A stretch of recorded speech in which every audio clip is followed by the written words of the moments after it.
Could you recognize a country from one skyline silhouette?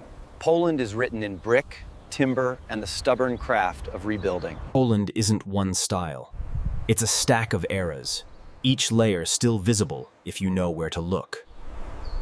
In the next minutes, we'll use one simple rule. Look, recognize, then ask why it looks like that and where the money really goes.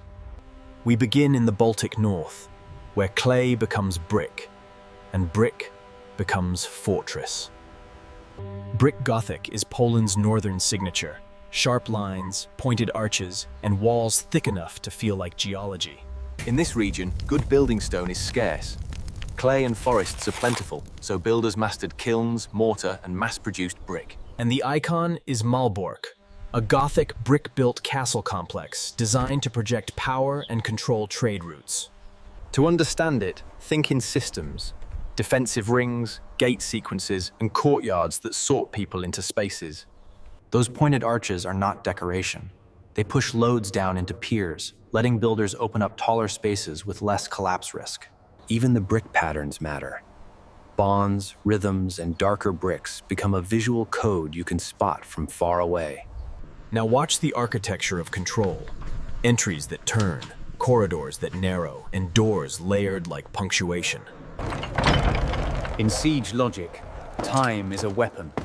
Every extra turn and gate buys defenders minutes. Cost hotspot number 1 is obvious. Brick volume. Kilns, transport, and labor repeated thousands of times. Hotspot 2 is precision geometry. Arches and vaults in brick demand careful curves, consistent mortar, and skilled hands. Hotspot 3 is water. Moats, drainage, and foundations near rivers where ground can shift and stay damp. And then there's the long-term expense. Conservation, repointing joints, replacing bricks, stabilizing walls without changing the face. From far away, Malbork reads as one red mass. Up close, it's a million small decisions, each brick placed with intent. Before we leave, lock the northern palette in your mind. Red brick, sharp Gothic edges, and a fortress scale that dwarfs people. Now we head south to Kraków, where Poland's story switches from fortification to public life. Krakow's historic core is instantly readable. A royal hill above the river and a vast medieval market square below. In one city, you can feel two forces: authority on the hill and exchange on the square. The cloth hall, Sukienis, began as a medieval trading hall, then gained a Renaissance face that turned commerce into icon. A market hall is a simple box. What makes it memorable is the edge. Arcades, rhythm. These arcades do 3 jobs at once: shade, shelter, and a walking cadence that guides how you move and browse. Cost hotspots here aren't just walls. It's ornament, stone detailing, and restoration that keeps everything looking effortless. Inside heritage buildings, another budget hides: reinforcement, climate control, and museum-grade finishes built behind historic skins. Now shift your gaze to Wawel Hill. Elevation is a message. Even before details, the hill tells you who used to rule. Krakow's trick is composition. The square frames public life while the hill anchors identity, like a crown above a stage. Look for small symbols, arcades that repeat like a drumbeat, rooflines that align, and tower silhouettes that punctuate the horizon. When a city is built for a square, the square becomes the building. Paving, edges, and sightlines cost as much as masonry. From Krakow's stone and plaster, we move to a Poland made from forests, timber churches. Southern Małopolska's wooden churches are instantly recognizable. Dark timber walls, steep shingled roof. Many are built with horizontal logs stacked and joined at corners, an elegant system that resists wind and holds warmth. The roof is a weather machine, steep to shed snow and rain, wide to protect walls from splash and rot. Here the cost hotspot is maintenance. Shingles, treatments, humidity control, and fire protection done quietly, year after year. Inside, dim light protects color. Painted decoration can turn simple wood into a universe of patterns and stories. Timber architecture teaches humility. The building survives only if people keep caring for it, like a living artifact. Now we jump to the most emotional layer, Warsaw, where Old Town also means reconstruction after devastation. Warsaw's Old Town feel timeless, but its deeper truth is loss, followed by a deliberate, painstaking rebuild. Reconstruction begins with evidence. Drawings, measurements, photographs, and paintings. Anything that can guide what comes back. Then comes craft replication. Masonry, plaster, cornices, and paint, done so well you forget it was ever rebuilt. And behind the historic face, modern structure quietly appears. Safety, utilities, and reinforcement hidden from view. Here's the cost hotspot.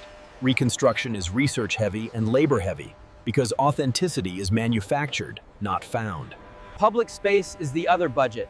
Paving, squares, and sight lines, because the true building is the walkable experience. Coherence is the magic. Similar heights, varied colors, and a rhythm that feels natural, like buildings talking to each other. Now look beyond the Old Town and you'll see a different chapter rising above Warsaw. The Palace of Culture and Science. It's socialist realist monumentality. Symmetrical, tiered, crowned with a spire, designed to be impossible to ignore. Written. This style speaks in scale. Height equals dominance. Ornament equals authority. And monuments spend money on the invisible first. Foundations, structural cores, and cladding systems built to last decades.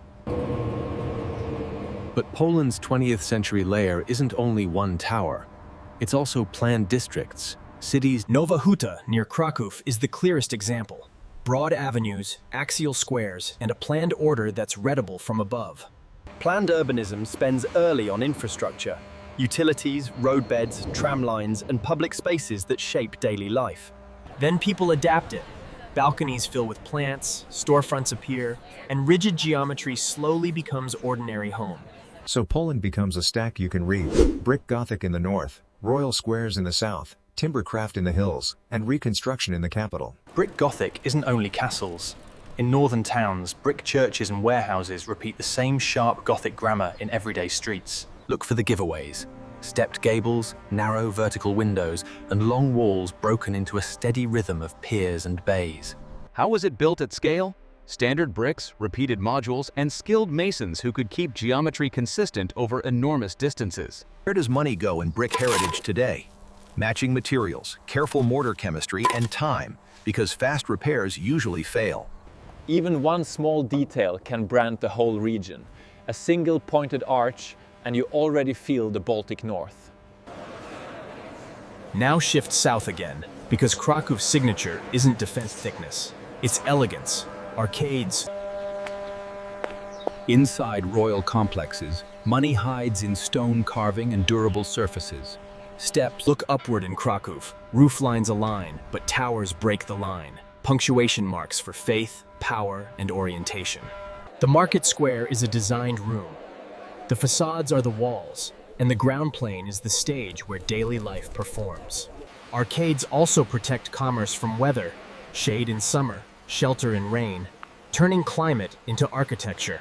Renaissance ornament looks effortless, but it's expensive because it concentrates labor, carving, fitting, cleaning, and restoring fine edges. Ordered.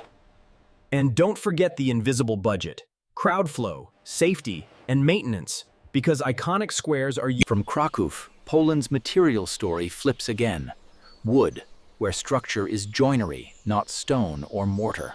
In timber churches, the smallest detail is structural. Corner joints, pegs, and overlaps that keep walls tight through seasons. Wood moves with humidity. That's why roofs overhang, foundations lift walls, and ventilation matters as much as beauty. Conservation is mostly prevention, controlling moisture, reducing fire risk, and replacing shingles before leaks become rot. When light is low inside, paint survives. The interior becomes a time capsule protected by darkness and careful access. Now to Warsaw again, because reconstruction is the ultimate how it's built story. Evidence, craft, and collective will. Rebuilding starts from the ground. Foundations checked, street lines recovered, utilities planned. Then the visible skin returns. Facades are like costumes, but expensive costumes. Plaster profiles, cornices, and paint layers built to read from across a square. The hardest part is making the new feel old. tiny imperfections, irregularities, and texture that modern construction tends to erase. Warsaw's Old Town is also a lesson in restraint. Consistent height, controlled rhythm, and color variation without chaos. And then, on the horizon, the Palace of Culture breaks the rule. One vertical monument. That contrast is Poland's modern image. Intimacy at street level, monumentality at the center, and glass towers growing around both. Money in tall monuments goes into systems, elevators, maintenance, energy, and the constant battle against weather at height. And in planned districts, money goes into the city machine. Roads, transit, trees, and public squares that have to work every day. Planned geometry looks strict, but people soften it, adding signs of life that no blueprint can predict. So the Poland look isn't one face. It's a readable sequence. Materials first, then forms, then the stories underneath. Now we can do the recognition test with confidence, because you've learned the signatures, not just the postcards. Let's lock in the recognition test one last time so the next photo you see becomes obvious. Red brick fortress with sharp Gothic edges? Think Baltic Poland. Kilns, mortar, and medieval power built at massive scale. A grand market square with arcades and a crown trading hall? That's Kraków. Commerce staged as architecture. Dark timber churches with steep shingles? That's Southern tradition. Carpentry, maintenance, and quiet survival through care. An old town that feels timeless? Remember Warsaw's truth. Reconstruction as identity, built with research and resolve. A monumental tower or a planned boulevard city? That's the 20th century. Ideology carved into skyline and street plan. Poland's architecture is continuity. Places can be dismantled by history